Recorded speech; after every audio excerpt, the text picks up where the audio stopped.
Hi, I'm Kelly with citruscycles.ca. I'm here with two bikes made in France by Moustache. The one in the front here is the Samedi 27.5 X-Road 5, and behind it is the Friday 27.5. Both are fantastic bikes, really comfortable, using the Moustache trademark hidden battery, which I'll talk about in a few moments, and very capable both for on-road and off-road riding. In this video review, I'm going to take you through the specs. I'm going to take you on a ride test, but for the detailed specs, current pricing, to order online or to set up an appointment to come try it here in beautiful Ladysmith on Vancouver Island in BC, you can head over to our website at citruscycles.ca. There you'll find our contact information so you can reach out to us with any questions that you might have after watching the video. Or you can contact us to set up a test ride. You could also take advantage of our Try at Home program where we bring the bikes to you. So both bikes are available in two different frame sizes. Right now you can see in front here I've got what Moustache calls the open, so very low crossbar, making it really easy to get on and off, nice and low standover height. And on the Friday here we have the higher crossbar. I think we've got about 3 different sizes for each bike as well, so you can really dial in the size that you want. Both bikes, of course, are using the Bosch mid-drive. Both have the Bosch performance line and Moustache's signature hidden power battery. So behind this kind of rubber cover here, you just push it down and slide it off. That's actually a standard Bosch Power Pack 500. So I love the way they've integrated the battery nicely into the frame here, and you may be wondering, well, why didn't they just use a Bosch power tube instead? Well, there are some advantages to the Power Pack. Certainly with the carrying handle, it makes it really easy to take on and off and bring a spare. For a lot of customers, they really like having a spare that they can put in a bag on the back. And although you can do that with a power tube, it's a little bit more tricky. With the Power Pack, it's a really simple integration. Moustache hasn't needed to add any sort of cover or anything to the battery itself, which often manufacturers have to do with the power tube. They often bolt a aluminum cover onto it, which again makes it hard to bring a spare. With this, it's just a standard Power Pack battery. Swap it out, put the cover on, you're good to go. The other advantage here is that we have moved the center of gravity lower. The power tube would come up higher into the frame, so we've got that a little bit lower there as well. There's a weight savings with the Power Pack compared to the power tube, and might be a bit of a price savings as well, I'm not sure on that. But it is a beautiful integration on both bikes. They both have that, what they call the hidden power, so it doesn't really stand out as an e-bike. They stand out as beautiful bikes, which is what you'd expect for a bike that is made in France. But you know, they really don't stand out as an e-bike. So that's the Bosch's Power Pack 500. That's their highest capacity battery that's currently available. And the neat thing about Bosch, of course, is that not only are they super reliable, they've got a couple service centers in Canada, we can easily get parts and service, but they also do some things like when they came out with this 500 watt-hour battery, they purposely made it backwards compatible and interchangeable with previous versions. So if you had bought a Bosch bike that came with a 400 watt-hour battery a few years ago, you can walk into our shop, buy the 500, put it on and ride away. And that's really nice to know they've got that compatibility so that you know in the future you're going to be able to get spares. I love the way that Moustache has handled the charging. So we do have, the battery is locked onto the frame, so I can again slide this off here. You can see I can't remove the battery without the key, and the key hole is kind of behind this little flap here, and so I would just pull that off, and then you can see there's a leash, so this cover isn't going to fall off, which is great. And then you put the key in there, and that would allow you to unlock it. And look how tight that cover sits in there, so you're not going to worry about it falling off while you're riding. And same with the bottom charging flap. So you can use the key, take the battery off, charge it inside, or open up the flap here on the bottom, and again there's a leash, really well sealed. We're not going to get a bunch of water in there, although if we do there is drainage. And again, we've got the charging point right inside there, so if you want to charge it on the bike you can do that, or you can charge it off the bike. The choice is yours. Now with a Bosch mid-drive, I like the way that they've got a bash guard here to protect it. They've kind of tilted it up on an angle a little bit, and you can see, especially from the other side, it's really well kind of blended into the frame. And with the mid-drive, we've got the weight centered, which is great. You want that on an e-bike.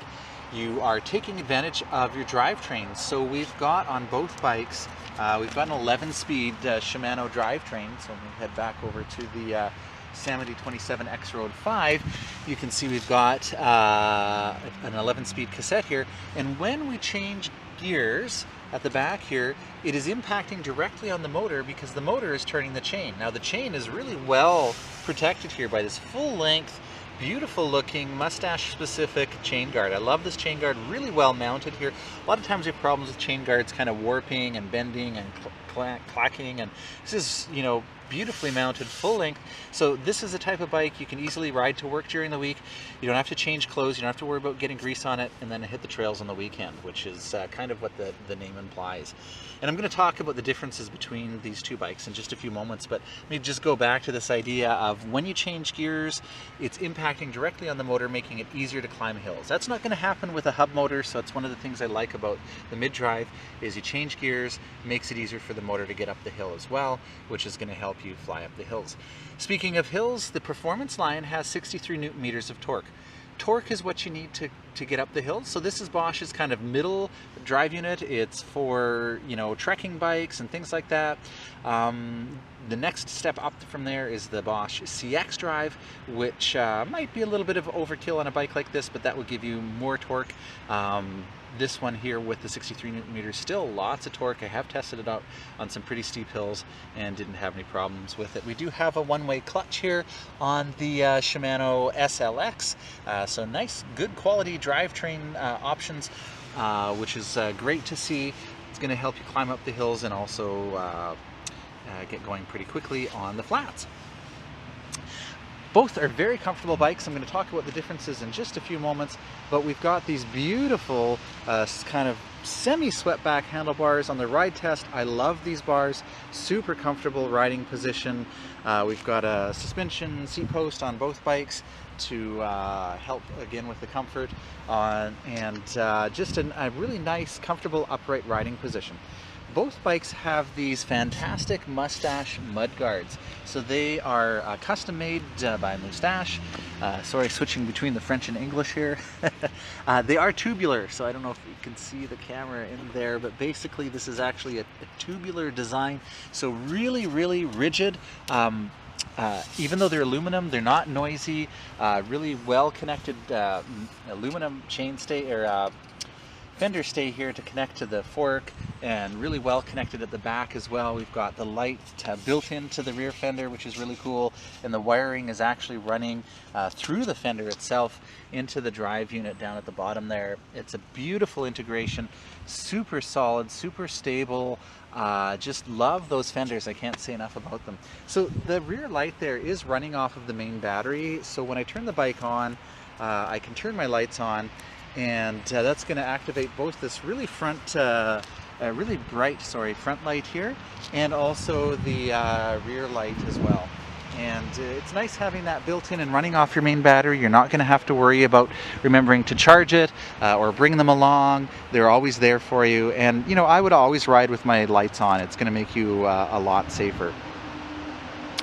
Both bikes come with this fantastic, really sturdy rack with these Ortlieb Q3 connectors here. So you can use any Ortlieb bag. Well, you can use any pannier bag, really. These are removable, and you can use any bag on here or a trunk bag.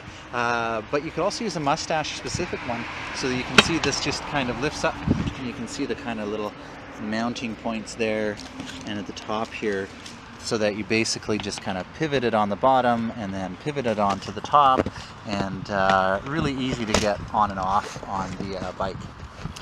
So, and it also locks on. It's hard to probably show this while I'm holding the camera at the wrong angle, but basically once they're on there, the only way of getting them off is to lift up on the handle, and that releases it. So there we go, I've got them mounted, and basically if I don't pull on the handle to release it, there's no way the bag is coming off. So these are some Moustache specific bags, but of course any bag will work as well. We also have a frame lock, and the key that we use to remove the battery is the same key we would put in here to activate or unlock the frame lock. This is a steel bar that goes through the rear wheel. That's going to prevent the rear wheel from turning, so of course nobody can ride your bike away. but they could pick it up, and for that reason there is a port here that you can put a chain or a cable in, and the chain or the cable doesn't actually have a locking mechanism. It's relying on the lock in here, which is great. So again, we've got one key for the whole bike, and put the chain or the cable in there and then wrap it around something to completely secure the bike. I really like the pedals that Moustache has included, which is unusual. A lot of times I complain about the pedals. These are nice and wide with pins on them to help keep your foot on the pedal if it's wet and slippery. And speaking of wet and slippery, I've already talked about the fenders that are going to keep you dry, and the chain guard as well that's going to protect you. Let's talk about the tires, and in doing so, let's talk about some of the differences between the two models here. So before I get into the specific differences, let me just kind of give you an overview, and the clue is really in the name. So the Samedi 27 X-Road 5, Samedi of course means Saturday in French. That's the adventure day, that's the day we're looking forward to having fun. X-Road, it's kind of like a cross bike that you can ride during the week to work on pavement, and then on the weekend kind of hit the trails and do some light trail riding with it. The Friday 27 is perhaps a little bit more of a urban-oriented bike. Yes, you can still go trail riding on the weekend, but it's really looking forward to that Friday fun day, and that kind of gives you a little bit of idea between the two bikes. So specifically, if we look at the tires, on the Samedi, on the Saturday, we have these Hutchison Python 2. You can see from the tread pattern here that they're good for on-road because we've got a fairly close knobs on the middle here where you're rolling on the pavement, but we do have some deeper knobs on the side here, so this works really well in wet conditions, on a little bit of mud, gravel, you know, the types of things that you might hit on the trails on the weekend. On the Friday, we've got the Schwalbe Supermoto X, which is a fantastic tire. It's a 2.4-inch wide tire. They're both 27.5s, by the way. And I love this tire. It's great on everything except for mud. It's not so awesome. But wet, gravel, soft, loose, works really well. Because of the profile of the tire here, when you're on pavement, you're really only running on the center here, and that makes the bike very fast rolling, very low rolling resistance, which is nice. When you get into gravel, when you get into cornering or loose material, then you start taking advantage of the whole width of the tire, and it gives you lots of stability. So I really like the Supermoto X, but if you are wanting to, you know, hit a little bit wetter conditions and mud and that sort of thing, then these Hutchinsons on the on the Saturday, Samedi, are probably a better option. Of course, tires can be changed as to your preference on either of the bikes. While we're down here, we can look at the forks. On the Friday, we've got the Suntour, the Mobi 25. It's a new fork used on a lot of e-bikes, and it has 63 millimeters of travel. It is an air fork. We've got compression. We've got some adjustments here on the. We can open and lock it out, and I think down at the bottom here we have some rebound adjustments. Over on the Samedi, we have the XCM ATV from Suntour, and that gives us 80 millimeters of travel. Drivetrain I've always already touched on, but interestingly, on the Saturday here, they've gone with a 11 to 42 tooth cassette, whereas on the Friday, they've gone with an 11 to 40 tooth cassette. So the cassette is designed to give you a little bit more climbing capability, and interestingly, you know, Moustache has really thought this through. They said, look, on the Samedi, you're likely to do some more steeper off-road climbs. So they actually changed the Bosch cog here to a 15 tooth, which is equivalent to a 37 tooth. The reason it's equivalent is the Bosch cogs are really small because there's a gear reduction in the motor that basically multiplies the effect by about 2.5, which is really neat. It makes it very, very responsive.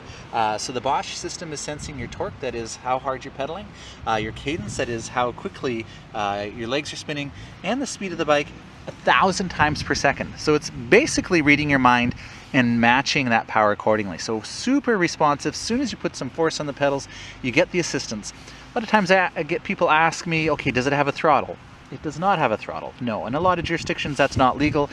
And they'll say, well, you know, I need the throttle to get across the street quickly or get started on a hill. With the Bosch system, you may find that that's unnecessary because you will be able to put it in turbo, get across the street quickly. You will be able to climb a really steep hill from the middle of the hill just simply by putting some pressure on the pedals, and that'll get the Bosch system going for you. The other nice thing about such a small chainring is I've never had a chain fall off on a Bosch e-bike before, so it's nice knowing that you've got that security there.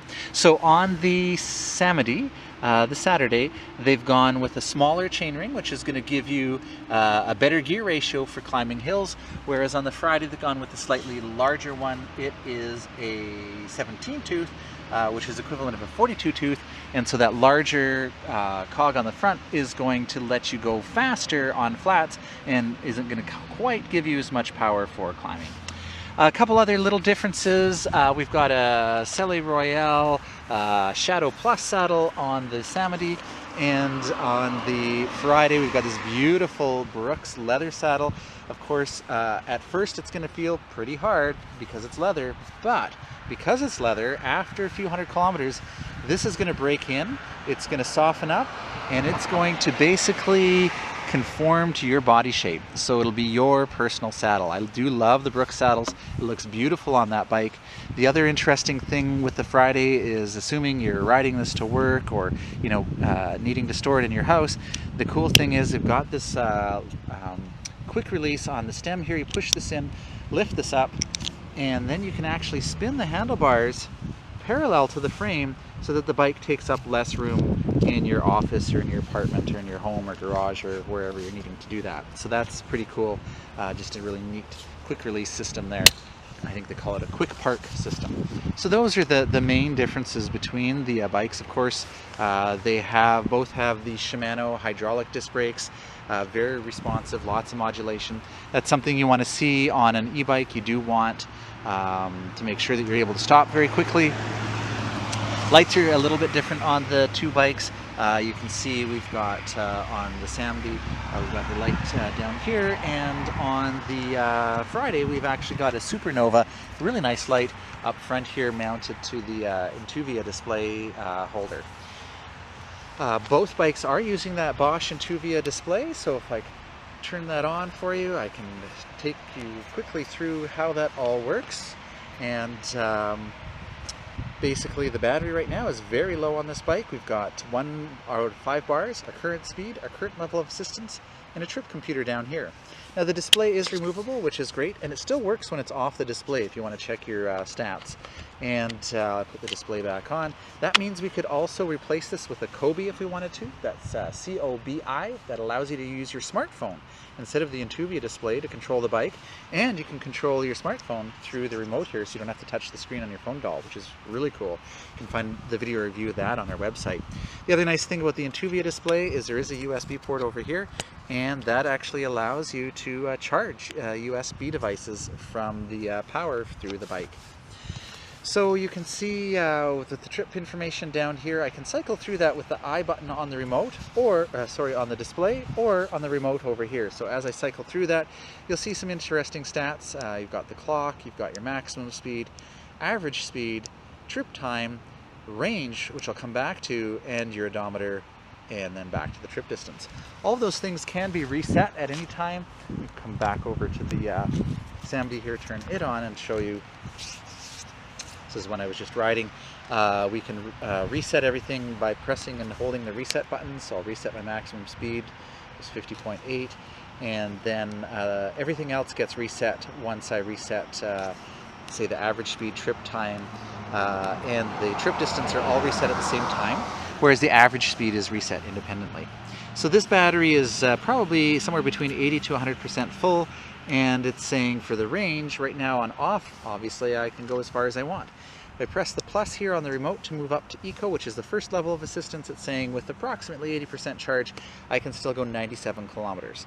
If I move that up to Tour, I'm going to go 49 kilometers. And Tour is what a lot of people ride in, and so a typical kind of range, real world, you know, me riding around here in Ladysmith with all these hills, I'll get, say, 60 kilometers on Tour. If I move up to Sport, that's going to move it down to 41. And Turbo, the maximum amount of power, is definitely going to drop my range down to 34. So it's neat that it dynamically adjusts that. That's based on the charge that's left in the battery and it projects forward based on the last few kilometers that I've ridden. So that's dynamic and will adjust as you ride, which is great. So you don't have to worry about range anxiety. You are definitely going to know before you run out of power. And of course you can still pedal them like a regular bike if you do decide to keep riding until the battery is dead. You can of course charge the batteries after every ride, that they don't have a memory. Trying to think if there's anything else that I missed. We do have bottle cage bosses here, which is great. On the open, they're up here at the top, and on the regular frame you can see we've got a couple of mounting points down here as well, so you could use that for a water bottle or a folding lock or something like that. We do have the integrated kickstands. These are great kickstands from Pleasure. I've had a lot of experience with them. They are adjustable length. Great. Just keep these two bolts tightened, you know, every few months. Check them from time to time. Kickstands can come loose, but it's nice that it's integrated into the frame here. It's not clamped on or something like that. It's bolted on, so it's very secure, and it's not going to collide with the pedals as you move the bike. We do have a check on the back here.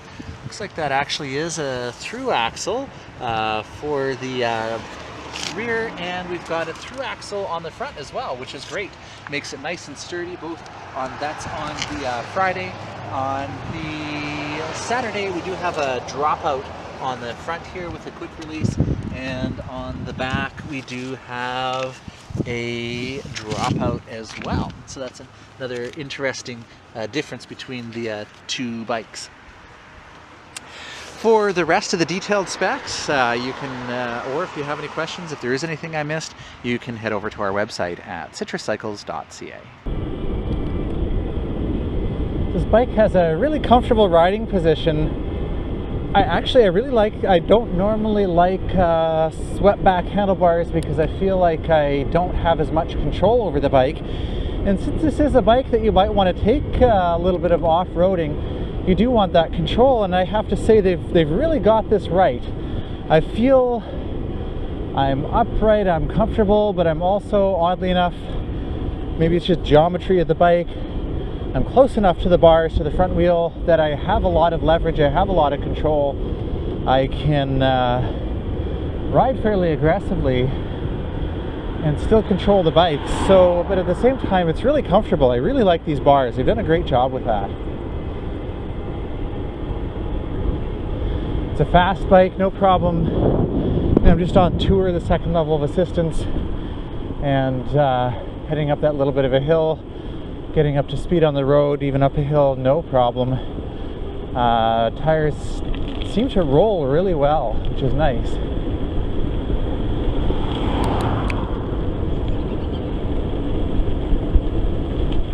Gonna go down a steep hill here. This is a good opportunity to check out the brakes. No problems with them so far. Lots of modulation, which is nice. Kind of a 2 or 3 finger brake, I guess. Get down onto some gravel here to check out the tires and the looser gravel. Speed bump here to try out the suspension fork. It's nice. Suspension seat post isn't bad. You know, it's not a body float. Body floats are incredible, but they're a little bit more expensive. So just kind of weaving through the parking lot here, some little looser stuff, and no problems with it cornering on soft, loose gravel. The tires are doing a good job, especially those corners seem to dig in when I'm going around. Again, suspension is performing well through the potholes. Heading up a steeper hill now, so I'm going to boost it up to turbo and shift into my easier gears. Shifting is nice and smooth, as I'd expect. I would probably change the grips myself. You know, these are a suitable grip for trail riding and that sort of thing. If you're mostly using it for commuting though, or longer rides, you might want to put ergonomic grips, but these are actually nice and cushy, which is nice. Oh yeah, so no problem in turbo up the hill. Didn't even have to go into my easiest gear. Again, shifting is quite smooth. You know, broken pavement like this, the bike shines really well between the suspension and the tires. These tires do seem to have a little bit of, I'm running them just a bit over 30 psi, maybe 35. The minimum is 29. they almost seem to be a bit of a balloon tire in that they're definitely providing some cushion as well as that front fork.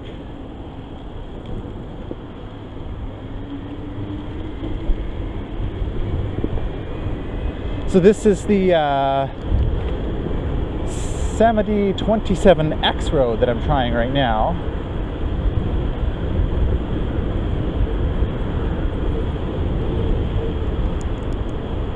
Don't need it on turbo anymore, but it's certainly, even in tour, gets me up to that 32 kilometers an hour really easily.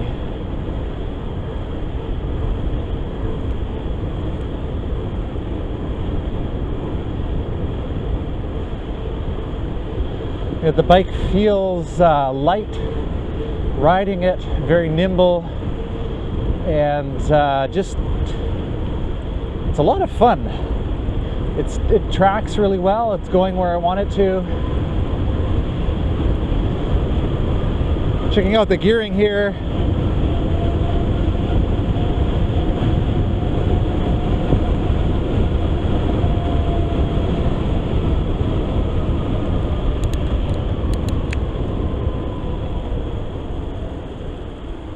Okay, once I got to about 48, 49, 50 kilometers an hour there, I wasn't able to really pedal and provide input to the bike because my legs were just going too fast.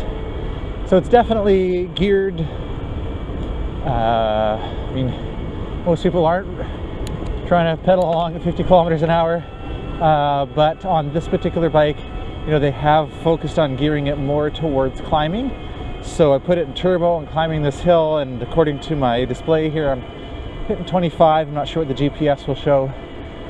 GPS isn't always accurate on hills because it's measuring the vertical distance, or sorry, horizontal distance rather than the actual distance. But you know, I'm pretty confident that any really steep hill I'd be able to climb it up no problem with the gearing and with this Bosch performance line with the 63 Newton meters of torque.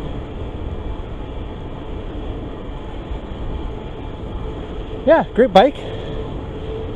Lots of fun. I love just the combination of being able to ride on trails but also using it the rest of the week with those fenders, with the full-length chain guard, the cafe lock, really comfortable riding position. I think they've really brought everything together and perfectly designed the bike.